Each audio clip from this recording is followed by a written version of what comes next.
This episode is brought to you by our wonderful sponsors at Griffin Air Conditioning. Visit them at griffinair.com.au. The great ones, they're different. They really are. Not better, just different. Sure, there's a physical power, a mental strength, a complex but resolute constitution too. There's a whole lot more than just the measurables. That's something else, that intangible. It separates us from them. Welcome to the Legends series on Andy Raymond Unfiltered.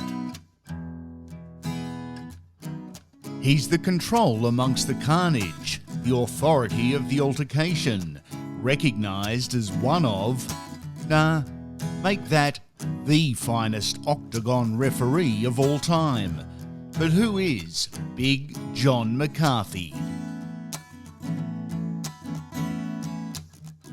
Oh, that's a hell of a question because I have no idea. You know what? People all the time ask me, how did you get this done? How did you do? I am that guy that, you know what? I'm just lucky. I have been able to fall into things and being in the right place at the right time. I am someone who I personally look at as semi-intelligent, definitely has a bad temper, but it's getting better all the time as I get older, and just very lucky in life with everything. I have nothing that I could sit there and complain about. With a family lineage in law enforcement, you served with the Los Angeles Police Department at a time of great unrest in LA. The Rodney King incident happened around this time. Dangerous, testing, maybe confusing times for everyone, I'd imagine. What do you recall of your time in the service? You know, you get so many people talking about police officers and what people did back then and everything. And as unfortunate, and this is just going into personal, as unfortunate as the Rodney King incident was for many people, Rodney King himself, the officers that were involved in it, just the way that it encapsulated things that were wrong, sometimes with the department, wrong with the way some officers, did things. It actually gave me my life in the fact that, that incident, I can recall I woke up I probably got home from work at about 3:00 in the morning, and I woke up to a phone call. It was from my dad, and my dad saying, "What in the are you guys in LA doing?" And I go, "What are you talking about?" And then turn on the TV, you'll see it. It'll come up. And I see this, this grainy tape, and I'm looking at it, and I recognize an officer on it right away because I had worked with him. I was like, oh my God. Shit. But that whole situation led to the Los Angeles Police Department putting together a group called the Martial Arts Review Panel to take a look at the tactics and the arrest and control procedures that LA was utilizing at the time, because they had taken away the chokehold and made it what they called deadly force. So basically you could only use the chokehold at that time if you could utilize your firearm, which people have the concepts about chokes. People don't understand what they really are and what they do. But I sat on that panel. That's how I met Rorion Gracie. That's how I became a student of his. That's what opened up my life into the world of mixed martial arts as we know it now. And so, as unfortunate for many people as that, situation was in my life, even though I didn't realize it, it was the start of something that changed my life. It was fate. You met Rorion. In 91, you become a new student. 2 years later, you're sparring with the legendary Royce Gracie. I'm judging by the timeline here. You were pretty good. You took to it immediately. Is that right? Oh, I don't know if I was any good. I don't think I've ever considered myself good. I'm above average. How's that? That's the way I look at it. And I just look at it, and I was so lucky that I was able to work out with certain people. Yeah. Rorion, as an instructor, you won't find a guy that can instruct any better in the terms of Brazilian jiu-jitsu and what Gracie jiu-jitsu was than Rorion Gracie, and just the way that he could, take and break something down and make you understand it in a simple form to make it easy for you to become familiar with and then adaptable with this form of martial arts. Because sometimes martial arts is not easy to teach to people because some people are spazzes and some people are athletes, and you're trying to teach them all the same way. And then I was able to work out with Hickson, so many times, and he was just so far ahead of everybody else in the way that he applied things and just the views that he had on life and the way he looked at life and what was important. And then, my friendship with Hoist, has lasted to this day. And Hoist was just always super quiet, very confident, and just a good guy to be around. And luckily, the sparring that I did with him for getting him ready for UFC 1, and that, again, all that was just part of that whole incident that occurred, because I might not have ever have met the Gracies if it wasn't for that Rodney King incident. So, it was an unfortunate thing, but for me, life-changing and absolutely incredible. How close were you to actually fighting and not refereeing? I can't say that I was close to fighting in the UFC because all I did was I filled out a form because back then, Art Davie was the guy who founded the UFC. Yeah. He was the guy with the ideas, and he was the one putting it all together. And he utilized certain things. He utilized Rorion as his credibility. He took the Gracie name and their style of jiu-jitsu and the free form of fighting that they had been part of, and he made that part of the UFC. And he put out he put out an ad in Black Belt magazine, but when you were at the Gracie Academy, his office was right out the back door across the street was Wow Promotions. That was Art's thing. And so I went over there and I grabbed one of the things and I filled it out and put it on the desk, and Kathy Kidd was the one that actually, I think, got my thing. And it was, that was after UFC 1, and I was like, oh, I got to fight in this. And then Rorion was the one who said, what are you doing? And I go, what? And he says, you filled out a form to fight. He goes, you can't fight. You're with us. He says, and I go, well, I know this is after Hoist is done. And he goes, well, Hoist isn't going to be done. And I go, okay, I understand what you're saying. And that was basically, and he said, but I need you to referee. And I go, what? And that's how the whole refereeing thing came about, was based upon UFC 1 and what had occurred in the very first fight. And he talked to me about refereeing, and I told him at the time I didn't know how to referee. I had no idea what I was doing. And my qualifications, according to Rorion at the time, was, look, more in the martial arts and about the ground and submissions than all these guys. And you don't mind seeing people get hurt. Yeah. And so that was my big qualification, was I didn't mind seeing people get hurt, which is not true. I do.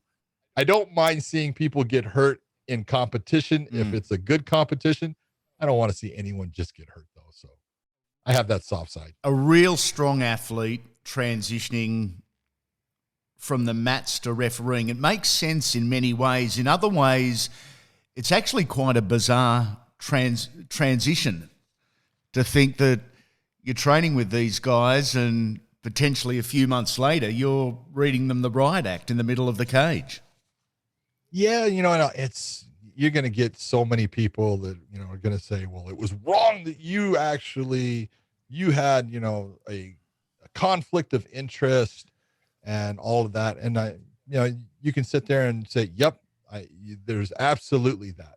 There was no doubt, but there was nobody else either at the time that really understood what was going on. And the other thing, one of the good things that I got from being a police officer was the fact that I could separate myself from what I thought, about a certain situation and just do what's right. Meaning, there could be, I could have been out on, You take a look at all the demonstrations and riots and things that are going on. But some of the demonstrations, you could, as the officer, you could actually look at it and go, I agree with those people.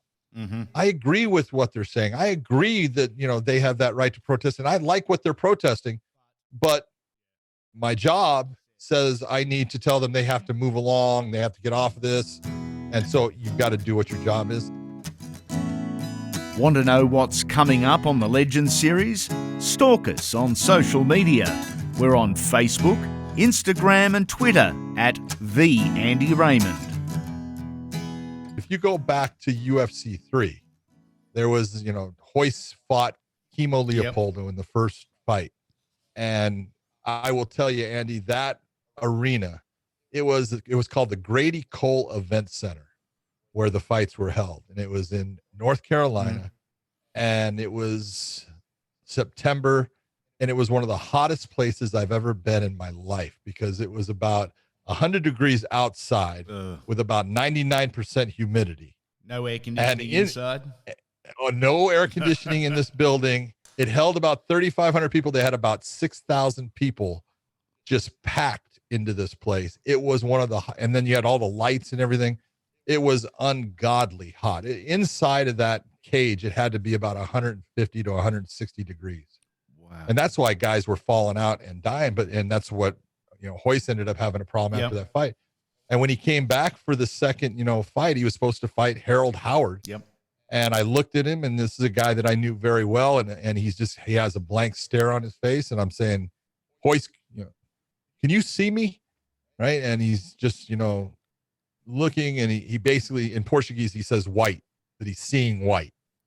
And I bring, his brother over, Horion, and I said, hey, he cannot fight. And about this time, they have the announcer announcing Harold Howard. Now he's announcing Hoist. Yeah. And by the time Horion decides, okay, he can't fight, we're going to bring in the alternate, I was the guy that said, you can't bring in an alternate. Throw the towel in. He loses, because he'd been announced and it wasn't fair. And so, if you want to say the person that was responsible for Hoist's first loss in the UFC, that was me. I was the one that said they had to throw the towel. So I think I was as fair as I could be. You started UFC 2. We are talking UFC 3, and you made a huge impact and set the tone for what would become legitimate, no bullshit officiating. What were your personal principles in regards to refereeing, a mantra, if you like, that was important to you?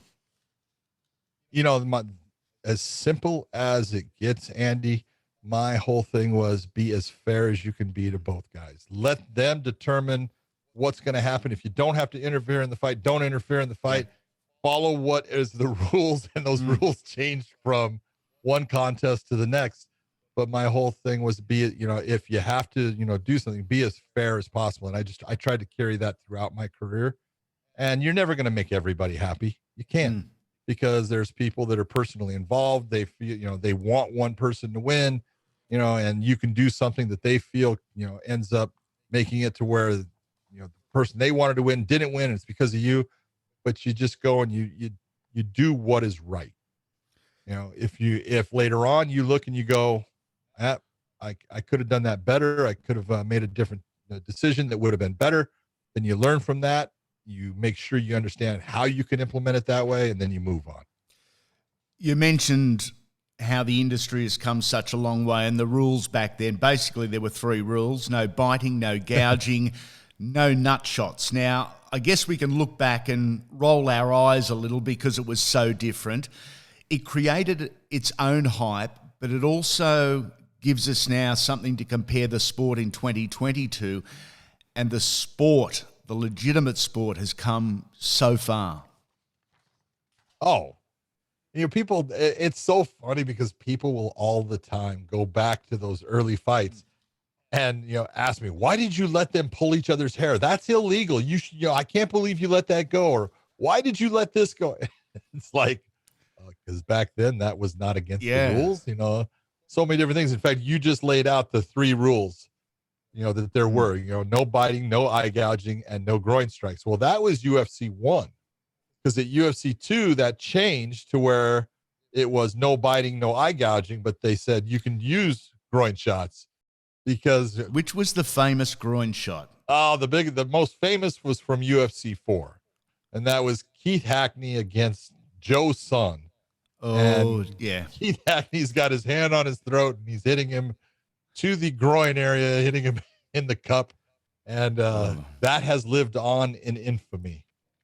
So. As it does. What were the first real changes that you noticed in the sport? Was it the professionalism, the ownership, the public interest, or in the cage maybe that early influx of kickboxers, the growing list of American wrestlers? I think that, the biggest influx in the very beginning was most people had no appreciation, especially here in the West, as we would say. No people had an appreciation for grappling. Everything was about the striking arts. Everything was about, guys that could punch and kick and move well in the stand-up position. But many people just gave no validity to when someone was grappling and how impressive the grappling arts can be when it comes to taking another person out of their game. And that came from both the world of jiu-jitsu with Hoist starting it off, and then quickly wrestlers started showing that, the ability to put the fight where they wanted or to keep the fight where they wanted was something that people were going to have to deal with. But the sport went through evolutions throughout. Every show, there was something that we did different. And so I really feel bad looking back on it. I feel bad for the fighters because fighters would be coming to the event thinking, okay, this is what I can do. And then all of a sudden we're saying, okay, this is the newest rules that we're putting in. You can't do this or you can do this. And they're like, whoa, wait, I practiced for that. Well, sorry, this is the way it's going to be. And, unfortunately, that was the way it had to be because in the beginning, people were flocking to it and we were doing great. And then the politics and the politicians started to figure that it was an easy target. It was something that they could attack without any repercussions. And we had to start becoming a little bit more savvy and a little smarter about what we were doing and how we were doing it if we wanted to survive. Jiu-jitsu and Brazilian jiu-jitsu exploded around this time. The paying customers and fans might not have been convinced about it. They sure were curious about it, and dojos and gyms were on fire. Oh my God. I can tell you, because I started with the Gracies long before, many people knew who they were. And when I started out with the Gracies, they probably had, maybe 50, 60 students. And then, about the time of, I would say at the time that the UFC in 93 was coming about, they were probably somewhere at, Horian had opened up a school on Carson Boulevard in Torrance, and it was a nice school, very clean. Everything was really nice. And he probably had 120, maybe 130 students. And the week after November 12th, 1993, I can tell you that it was just amazing to see the people coming in the door. And the week after that first UFC, he had to have 500 students. Wow. His enrollment grew by 3 times at least. And the next week he had another 500. So now it had grown exponentially to where 2 weeks after the show, he's at 1,000 students. And it was like, who the hell are these people in here? Because you couldn't, there's all these new white belts and stuff. And so you're like, holy God, man, look, people are going crazy for this because all of a sudden they saw, and Hoist was he was a perfect pick when you looked at it, as far as people looked at him and they read the book by looking at the cover and said, oh, that muscular guy is going to tear that skinny guy's head off, not knowing that the skinny guy was the guy that was the shark, while the muscle bound guy was the goldfish, and he was going to die because the shark was going to eat him. And so, they all wanted to know what that guy knew. And so all of a sudden, the world of martial arts changed dramatically from that date of November 12th, 1993. I don't think there's been a bigger shift in the martial arts at any one time. maybe with when Bruce Lee back in the 70s was coming out and people were really excited about what he was doing. Big shift there, but I think a bigger shift overall came after the first UFC. Finish off your footy weekend with a laugh and maybe an insight or two. Every Monday night during the season, we're live on Facebook at 6:30 p.m. Check out our page at The Andy Raymond. He wasn't the unlikely hero. He may well have been the unlikely looking hero, but a legend of the sport. As we look back, was there one moment, one match or one event where you thought, wow, this thing has made it and the ride is going to be spectacular? It's so funny is, along the way, especially when I was going to court and had all these prosecuting attorneys from, the states trying to shut the shows down. And I kept, telling my wife at the time, man, I wish I had a crystal ball because this is not good. This is, we keep winning, but you can only win so long before someone figures out a way to beat you if you're staying on that same course. And I told her, I said, I just don't see this is going to last. And, we went through a lot of hard times and different, iterations came in, and it was, the UFC was bought by the Fertittas. And it was really when the Fertittas came in and bought the UFC, they bought it at UFC 30. And it was struggling. It was hard times. And we had, that was a big moment because it was like, hey, these guys believe in it and they're going to put money to it. But they had some hard times in the beginning too. And you got to figure they were doing about 5 or 6 shows for the year. They had UFC 40 was the one where I finally said, it's going to make it. That was the one. And that was Tito Ortiz was going to fight Ken Shamrock. And there was just a buzz. And it was in Las Vegas. And before that fight, I was standing in the Octagon looking around, and they had Ken coming out, walking down. And I looked around, I said, it's going to make it. That was when I knew. Ken's such a big part of this whole story, as crazy and middle-aged as he is. When we rewind the clock, Ken, whether it was Ken and Hoyce or Ken and Tito, or just the mystique and hype around Ken, he's a huge part of this story and this success. He is. I always go back and tell people what made Ken Shamrock. There's been different Ken Shamrocks throughout the years. Yes. If you go back to UFC 1 and you watch Ken was one of the better athletes that was at that show. And he was a guy that actually had, fighting skills that, equated to what the UFC was. It was a freestyle form. He was kind of doing that with Pancrase in Japan, but he was a new guy doing that too. But, he was put in there, and his second fight was against Hoyce. And if you look at the overall, as far as the men that were part of that first show, Ken was, probably he's the second best fighter there at the time, overall skill wise. Although Gerard Gordeau went to the finals and did, fought really well, didn't have any kind of ground game at all. So when he went down to the ground with Hoyce, he even resorted to biting Hoyce instead of trying to get out. But, Ken was, probably the second best fighter. But when they interviewed him, and they asked him that, do you think, that, you should be in the finals because you're, the second best fighter? He goes, no.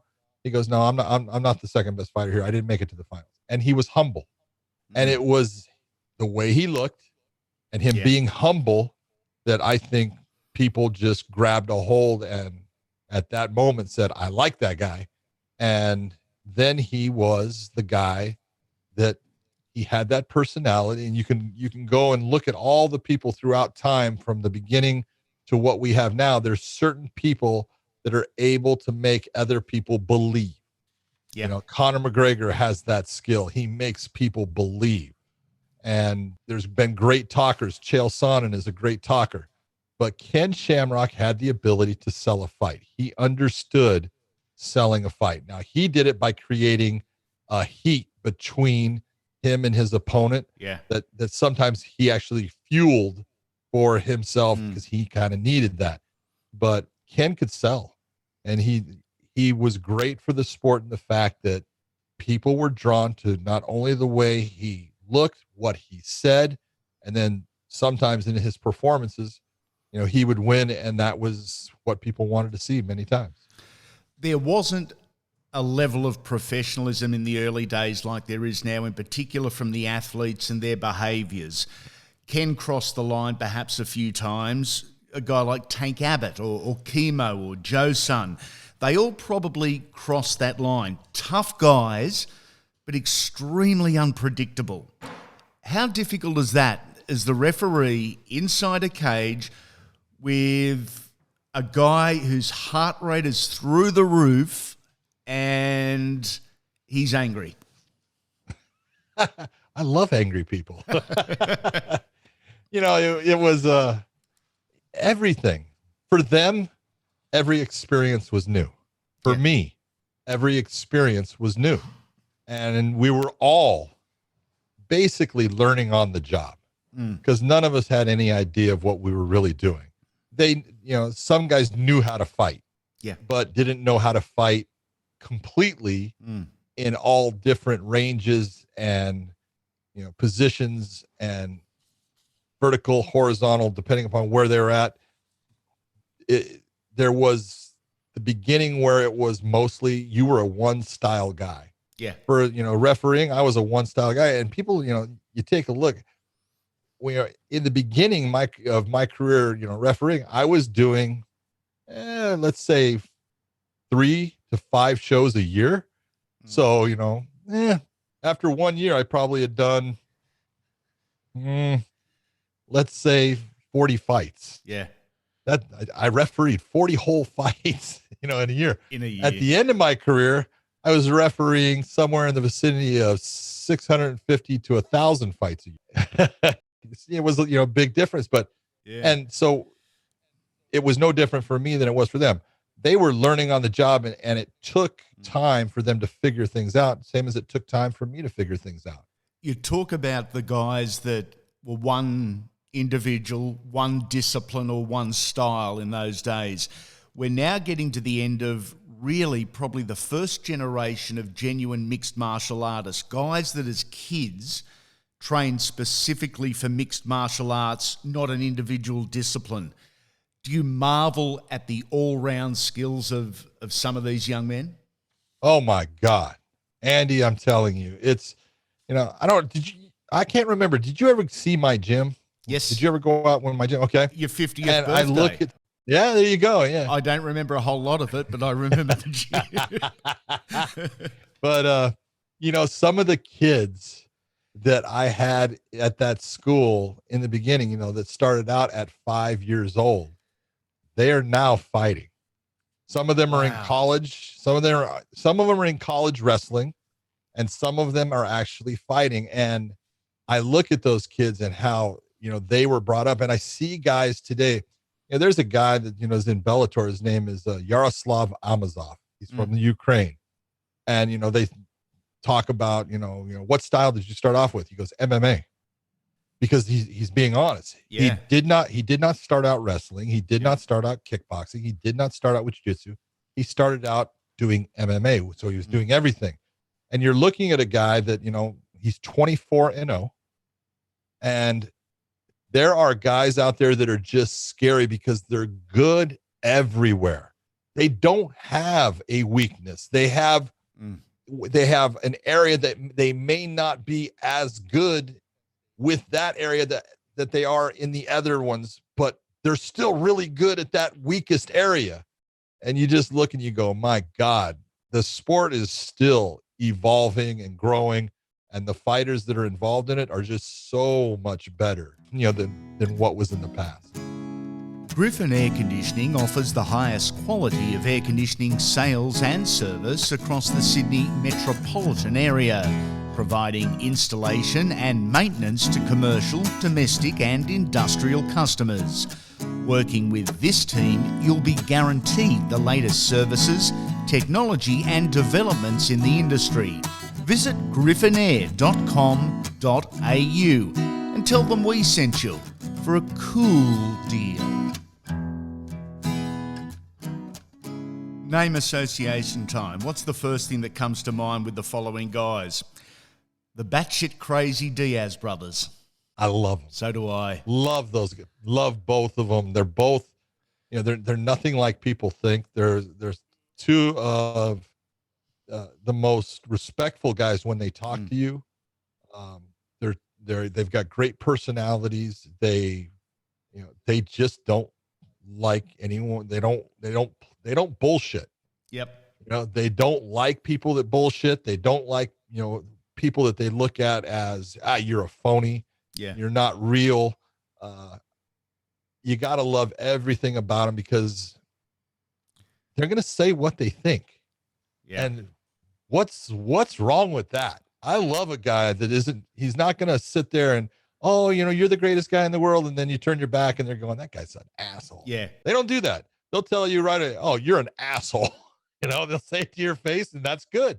You know exactly where they stand. Not everyone might like them, but you've got to like and respect an attitude like that. It's probably something a lot of us aren't brave or capable of doing, telling everyone exactly what we feel. We'll move on to Anderson Silva. I've always really gotten along with Anderson. I love Anderson. He used to call me coach all the time, and I would talk to him about certain things. Coach, let me tell you. It's like, I'm definitely not his coach. He knows way more than I do, but he, what a classy guy to be around. Always tried, to make everybody around him feel good and stuff. I think at a certain point, like everything, Anderson, at a certain point, he had the ability to put a target on something and go after that target. And that was something he needed.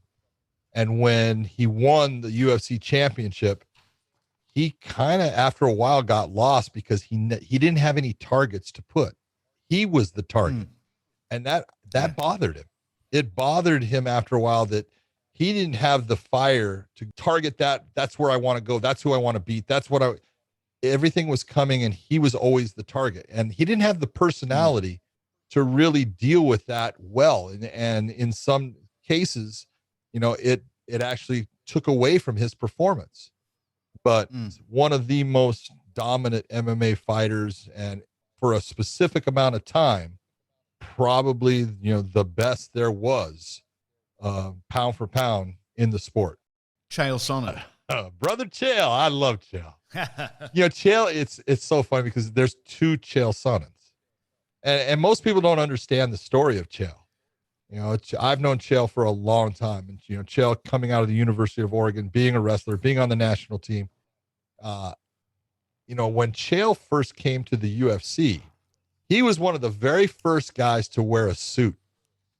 He wore a suit and tie, and he was. It wasn't Connor. No, it wasn't Connor. It was Chael, but Chael was very quiet, very respectful to everyone, never said a bad word about anybody. And what most people don't realize is the story of Chael Sonnen and how Chael became the American gangster, because there is Chael Sonnen and then there is the American gangster. And they are two complete opposites in personality. And Chael's able to understand the world of, basically professional wrestling, where this is who you really are and this is who you are going to be for a certain amount of time, because that is what's going to make or break you. And, if you go back and you look at the story of Chael, Chael got, he came into the UFC, he had a little success. He got beat by some guys and they let him go. And he went and fought in Bodog and fought in other, organizations all over. And then he was brought back into the WEC. And Chael was, he was fighting Paulo Filho for the WEC middleweight championship. And he was beating Paulo, who was undefeated at the time. And then Chael gets caught in an armbar. He screams out. Josh Rosenthal was the referee, and Josh stops the fight based upon the scream, which is a verbal tap.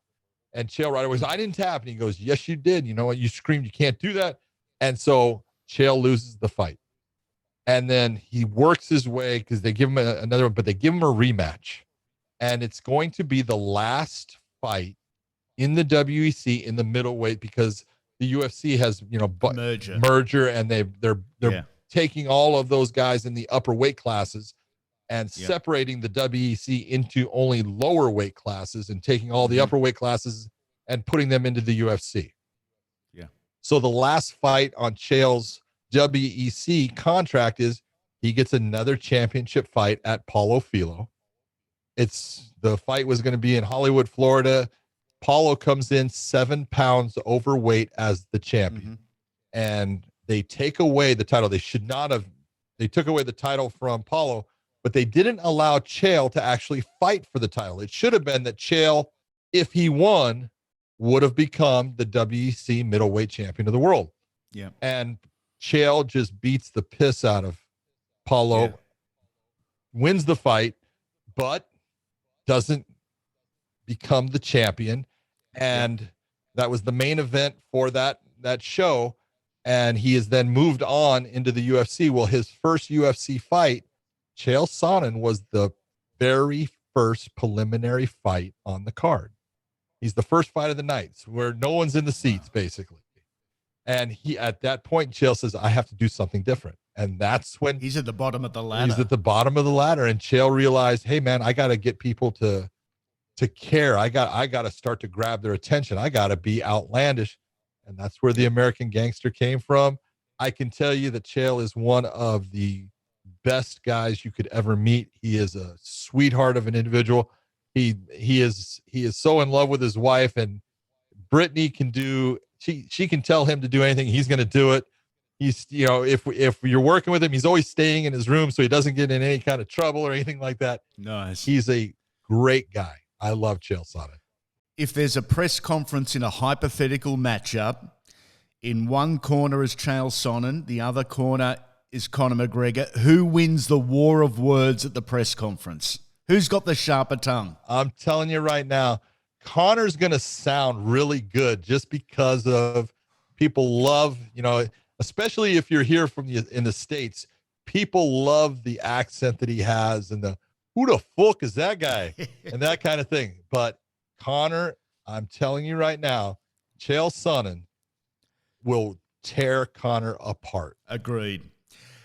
Not every story is a great one, sadly, and that's not just mixed martial arts, that's sport. What about Mark Kerr? Man, Mark Kerr was he was a special guy at one time. You go back, and I've never seen a human being that fights look like Mark Kerr. And when I say that, he was, we talk about built like a brick shit house. Yes, sir. There was two guys, if you were really looking. Mark Coleman was put together. Kevin Randleman was huge. Yep. And Kevin had these legs, but Mark Kerr had the same huge legs, veins running sideways across his quads and everything. And you looked at him and you went, he was 265 pounds, just huge, strong, skilled, and just had it all, but had a weakness. Yeah. And, and I always say God gives to everybody something. And you can take a look at fighters, and I can categorize and tell you there were certain fighters that God touched, just blessed with a physical ability to be fast, to be strong, to be agile, to have just cat-like reflexes. But mentally, God didn't give them strength. Yeah. Where everybody in the world believed in this person except the person themselves. And then there was other guys that you looked and you said, physically, Randy Couture is one of the ones I point out all the time. Physically, not that fast. Physically, not incredibly strong. You looked and you're older in age when he started, all these things working against him. But the thing that Randy brought was a mentality. Yeah. Randy mentally was one of the strongest people you could meet, and that made him dangerous in every fight. Randy's impact on mainstream sports fans in the States when he broke in, I'm going to say maybe 1997, because he was such a celebrated amateur athlete, it opened eyes. It did, because, Randy was coming from the national team. He was a Greco-Roman national wrestler. And when Hart Davey, who is that guy who I said was the guy that started UFC, and he was the promoter, and he goes, hey, he says, I got this guy that, they want to bring in. He goes, what do you know about Randy Couture? And I go, Randy Couture? You're talking about Greco-Roman wrestling Randy Couture? And he goes, yeah, you know him? I said, I don't know him personally, but I can tell you he's a fucking beast as far as Greco-Roman. I go, the guy's got a gas tank. He's got lungs bigger than his freaking body. Yeah. He wears people out. I go, man, I would love to see him doing this. And the next thing I know, at UFC 13, there's this guy. That's Randy Couture. How about that? That's cool. Started. You're listening to Andy Raymond Unfiltered, the Legends series. We have corporate and private sponsorship packages available. You set the terms. For further information on how you can become part of the team, go to the website andyraymondunfiltered.com.au and hit the sponsorship tab. What about Chuck Liddell? I know you've got an appreciation and great memories of the guys from back in the day. Oh man, Chuck! I had known of Chuck before, he got into the UFC, and I knew Chuck as a kickboxer, but I knew he had a wrestling background and that he had wrestled at Cal State San Luis Obispo, and everyone knew Chuck as this tough guy and stuff. And the very first UFC he was in, he fought a guy. No one remembers the fight, but he fought a guy from Iowa, and the guy's name was Noe Hernandez, he was a Golden Gloves boxer. He had really good hands, really tough. Yeah. And knowing both guys, I said, man, these guys are just going to stand in the middle and knock the shit out of each other. And you can go back and watch, and they did, and Chuck ended up winning the fight because he had a granite chin and could take big shots. But Noe was, he was giving out just as much as he was taking, and it was a back and forth battle. But, when I saw that Chuck was able to keep the fight where he wanted, I said, Chuck's going to do really good at this, and obviously he did a lot better than even I would have known.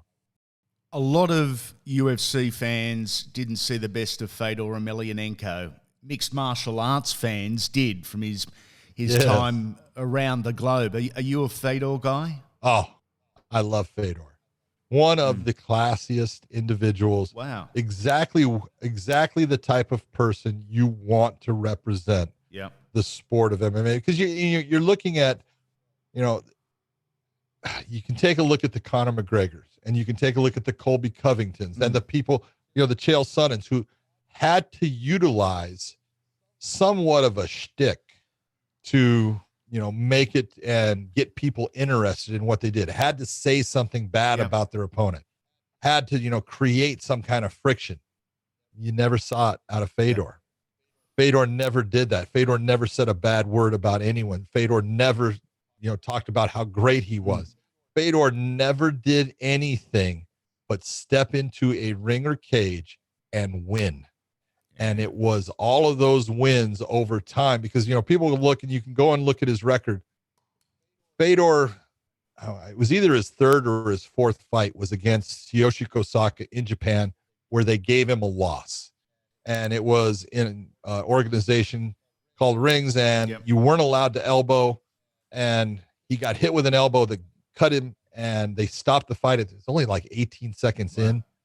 And because it was a tournament, someone had to go forward. So they gave Fedor the loss and let TK go forward. That's what you do in Japan. Okay. But he didn't really lose that fight. And you got to think that he went on basically a 32 win, unparalleled, undefeated streak. Unbelievable. You can look at Khabib. Khabib is at 28-0. I talked about Amazov, who's at second at 24-0. And Fedor was basically at 32-0, and at that time, fighting the guys, like fought Mark Coleman twice, beat him twice, fought Nogueira, actually fought him 3 times. One was a no contest because there was an illegal headbutt, and that fight was called, but beat Nogueira twice. Beat Krokop when Krokop was crushing people. You got it. The old, right kick, hospital, left kick, cemetery time. Fedor was the guy that derailed him on that. Fedor was special. He is special as a part of MMA, and he's an absolutely special human being. You mentioned Colby, Connor, and Chael and their shtick, the swearing. I don't mind it. I'm 49 and I'm a redneck. It doesn't bother me. But I see press conferences now or post-fight interviews that honestly they sound like a conversation at the bar, and I wonder why. Is it projecting, in your opinion, a negative image for the sport, or is it acceptable? When you're talking about language, yeah, I think that there's a specific, there's a line, and that's what I'll say is fighters need to sell the fight. That's their job. Okay.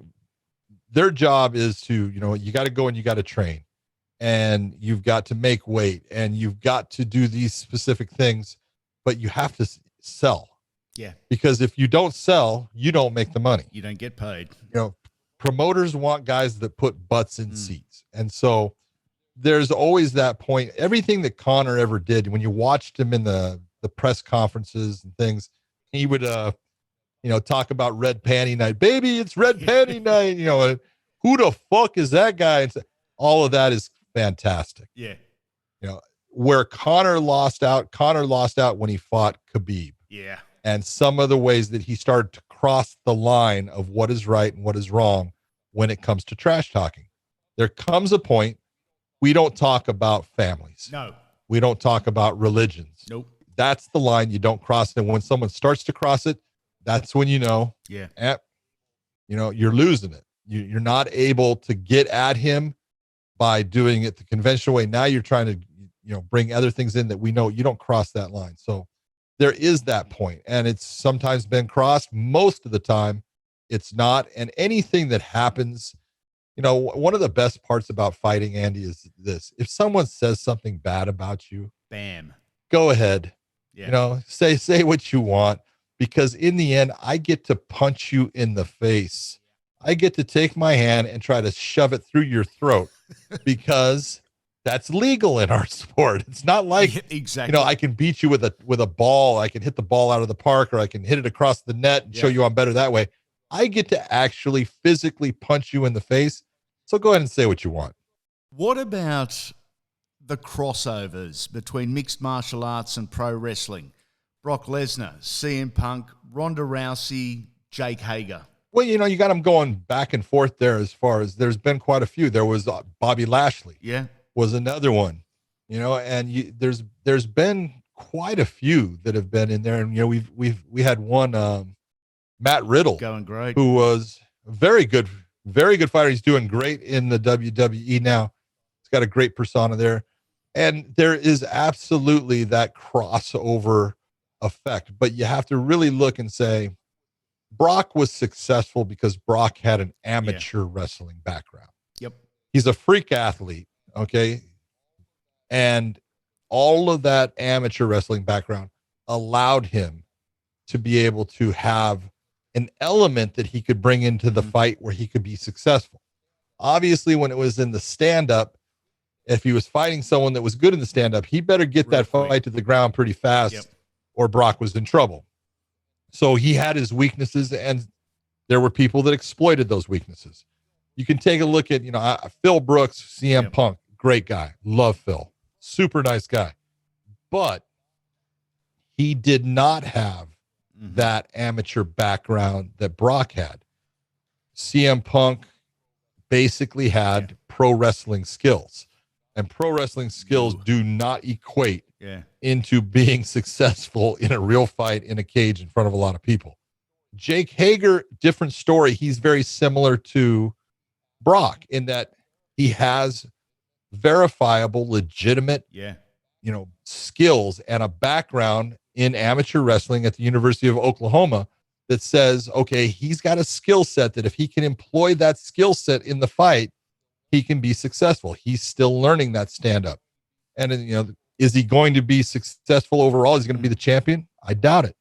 It's the odds are definitely stacked against him. He's an older guy, but he does have those verifiable credentials that tell you, okay, he can be somewhat successful depending upon who you put him against in the cage. Ronda, you take a look at what she was, the reverse, similar to like the Matt Riddle.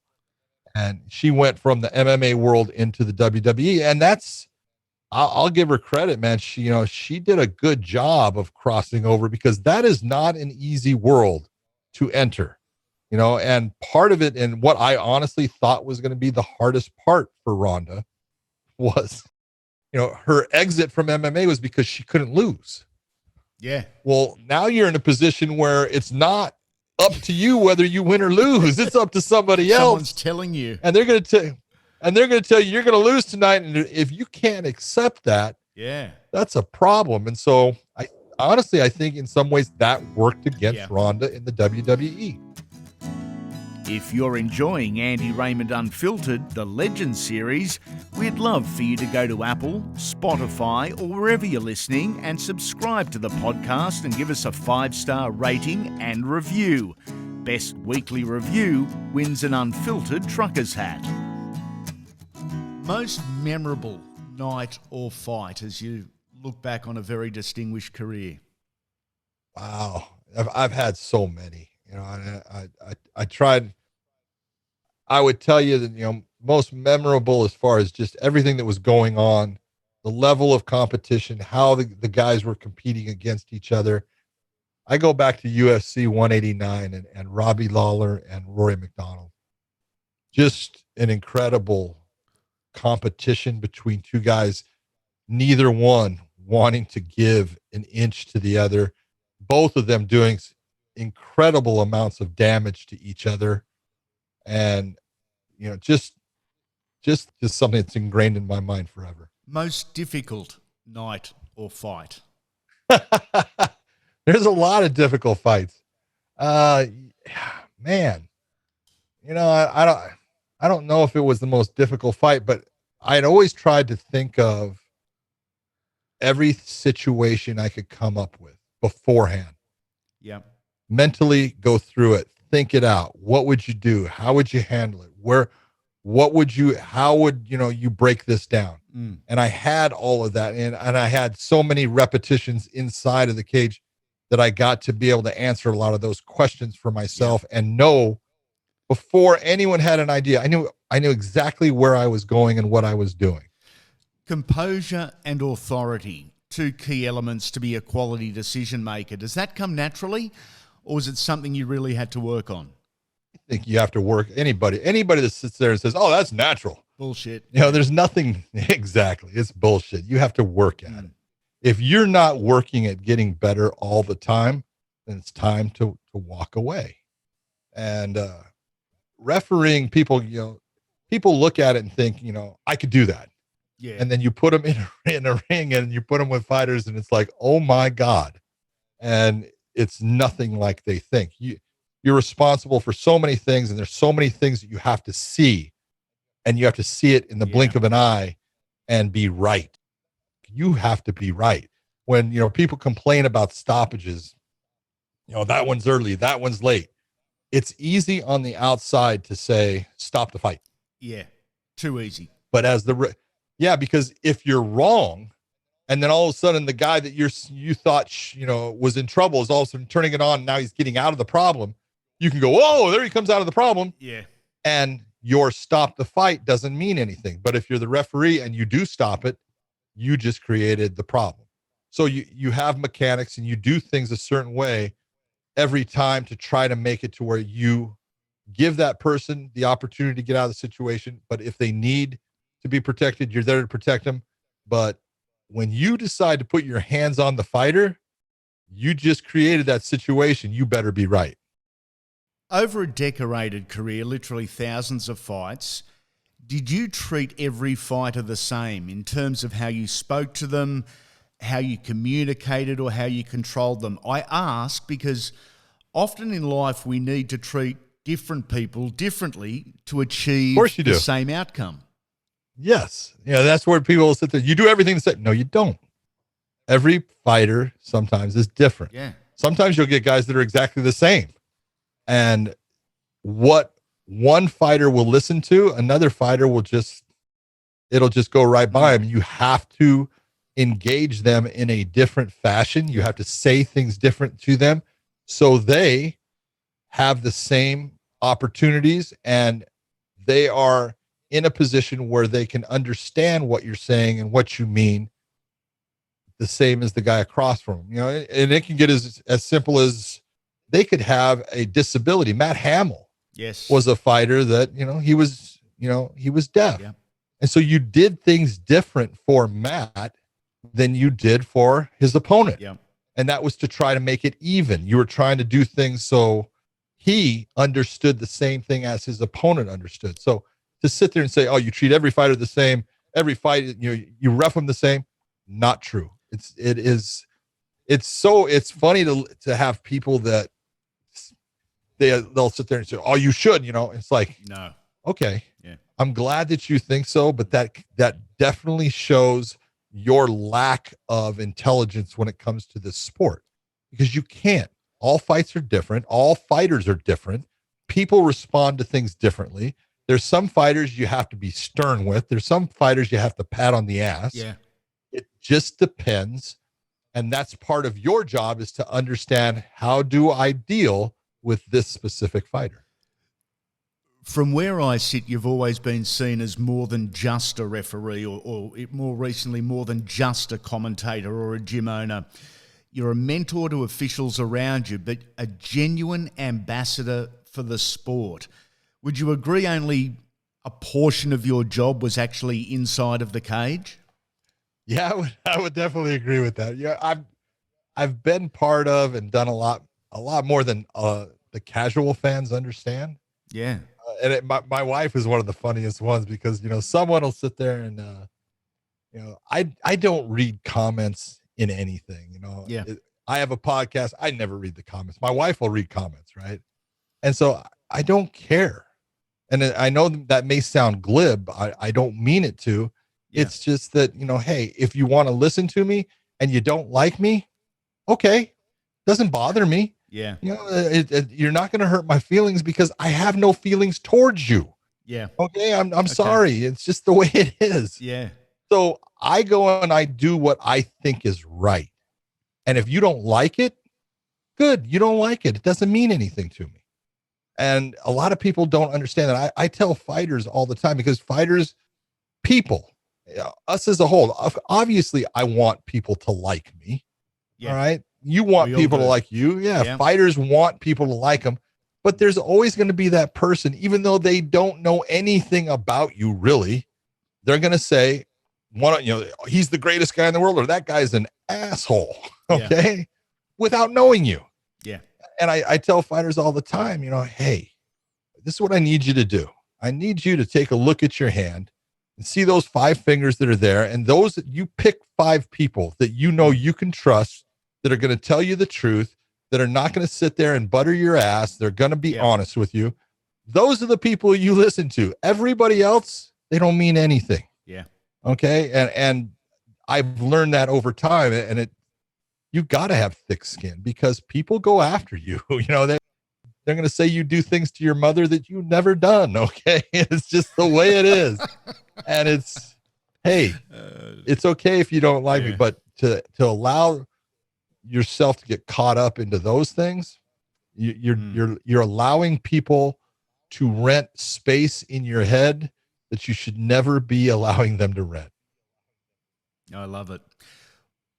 What are you most proud of in your refereeing career?